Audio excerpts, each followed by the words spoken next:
Several wild political updates to get to. The first being we've got the gerrymandering case from Texas. Well, now Trump is saying those Democrats that fled Texas may be subject to arrest. After that, we've got Representative Mike Flood dealing with angry constituents in Nebraska.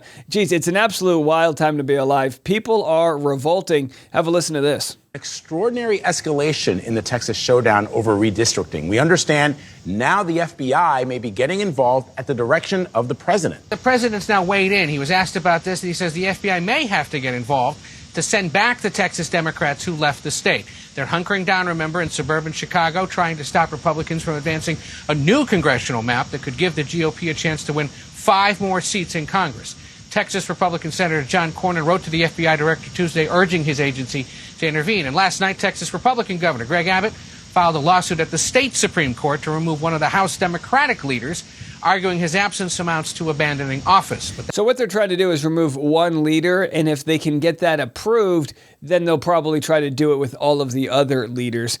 Absolute insanity. Here's what Trump had to say about it. Do you want the federal government and the FBI to help locate and arrest these Texas Democrats who have left the state? Well, I think they've abandoned the state. Nobody's seen anything like it, even though they've done it twice before.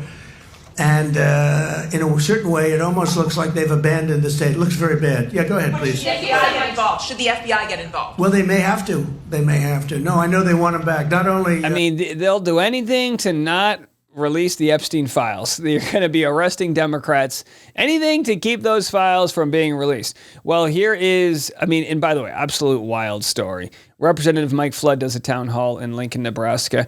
You might remember that Magic Mike Johnson encouraged people to not do town halls because of the bad optics. And again, I disagree. I went to a town hall this Saturday in Nashville, Tennessee. I think you should speak to your leaders. They represent you. We should have more people involved in the process, not less. Now, they don't want situations like I'm about to show to you to happen because it looks terrible getting dunked on by your own people. Have a listen to this. I want to ask, why does it seem like when you make your voting decisions, they're based on capital rather than the working class?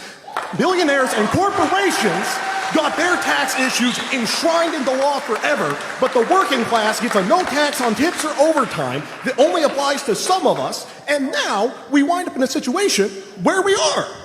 Funded by riches. What's the response? He's looking for the response. With all due respect, sir. Here it comes. It's got to be good. It's going to be really good. The Republican Party, now more than ever, represents the heart and soul of the working class. Wow. So they...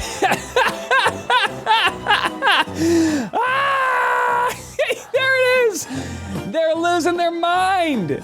They're absolutely losing their mind. Their people are literally having heart attacks in the crowd. They say, "Are you kidding me?" We've had this conversation before, as I recall. And by the way, a lot of gray hairs. These are normal people. These aren't just some young whippersnappers. These are folks that are saying, "Are you kidding me? You voted for a bill that's taking health care away from millions of people. It's going to raise everybody's premiums. Some are saying by 20 to 40%, maybe 50%.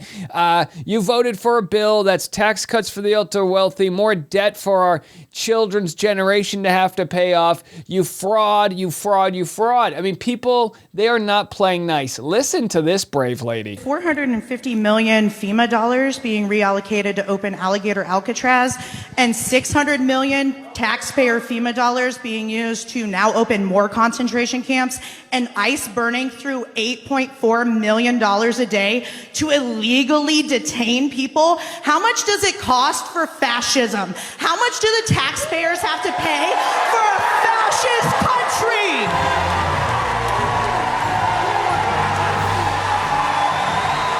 There it is, folks. It's a good question. What is this costing us? You know? They're ICE now. ICE is begging people. They can't fill up all the spots they need. They say you don't need a college degree. Heck, just show up, bring a mask, and you can start targeting brown people. That's literally what they're doing. It's wild. It's wild. And these town halls aren't rare. When they do them, people show up and they are angry. Now you're just not going to see these schneebly, Trump sort of, as they were called, billionaire bitches, you're not going to see many of these town halls because they know how bad it is for the optics. Instead, what they'd rather do is gerrymander for new representatives in Texas, try to get 5 new reps, just like they tried to find the votes in Georgia. Absolutely wild what they're letting happen. Now, everybody has different issues that they want solved, right? Andrew Schultz, the comedian, was promised by Trump that they were going to take care of IVF. Now, that is another campaign promise that we're noticing is not going to be delivered. I'm announcing today in a major statement that under the Trump administration, your government will pay for, or your insurance company will be mandated to pay for, all costs associated with IVF treatment, fertilization for women. We are going to be paying for that treatment.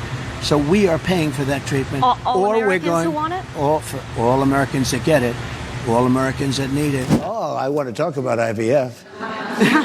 I'm the father. You don't hear that every day. I'm the father of IVF, so I want to hear this question. So on Sunday, the Washington Post reported that the Trump administration does not plan to require health insurance to cover fertility treatments and IVF, nor have it mandated in Obamacare, nor provide government subsidies to make the procedures more affordable. IVF is insanely expensive. The average cost of a cycle is $14,000 to $25,000, depending on where you live in this country. Many patients have to do multiple cycles. That is just way out of reach for a lot of people. But it's not a small thing you're trying to get, right? Like, this is about having a child, right? This is like deeply painful and important to people. And I think a lot of folks in the political world were skeptical of this promise because of the timing and how cynical it was and how expensive it was. But for a lot of people, like a lot of voters heard this, and this was their only hope of ever being able to afford IVF and potentially having a baby. And this is a life-changing, massive, broken promise that is not a small thing. It's not something you'll forget. And I think it is outraging a lot of people. Well, but hey, we're lowering your taxes a little bit, so you should be able to afford it. Fuck you.